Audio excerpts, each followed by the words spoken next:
അവനാരെ ക്ഷണിക്കാം? Governor. അവരിവിടെ വന്ന് പറഞ്ഞു, ഇൻവിറ്റേഷൻ തന്നു. ഇൻവിറ്റേഷൻ? നീ അവനോട് പഠിക്കാത്ത പട്ടി തുറന്നാൻ പാടില്ലായിരുന്നു. അങ്ങ് എന്തൊക്കെയാ ഈ പറയുന്നത്? ഓഹോ, അവനെ പറ്റി പറയുന്നത് നിനക്ക് പിടിക്കില്ലല്ലോ.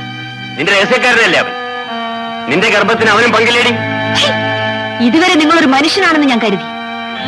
നിങ്ങളൊരു മൃഗമാണ്, നികൃഷ്ടമായ മൃഗം. എടാ മഹാഭാവി, നീ എന്താണ് ചെയ്തത്?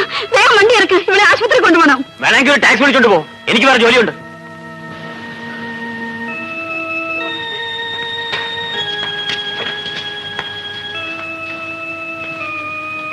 ഇതെന്ത് പറ്റിയതാ? അത് ഒന്ന് വീണതാ. ഈ സമയത്തൊക്കെ സൂക്ഷിക്കണ്ടേ? ഹേമം തട്ടിയതുകൊണ്ട് ചിലപ്പോൾ പ്രസവം നടന്നു വരും, ഇല്ലെങ്കിൽ ഓപ്പറേഷൻ വേണ്ടി വരും. എനിക്ക് അദ്ദേഹത്തെ ഒന്ന് കാണണം. നിന്നെ തനിച്ചാക്കിയിട്ട് ഞാൻ എങ്ങനെ പോകും?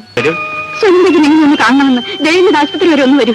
അവള് പോയി തൊലയട്ടെ, എനിക്കിനി നിന്നെ മതി.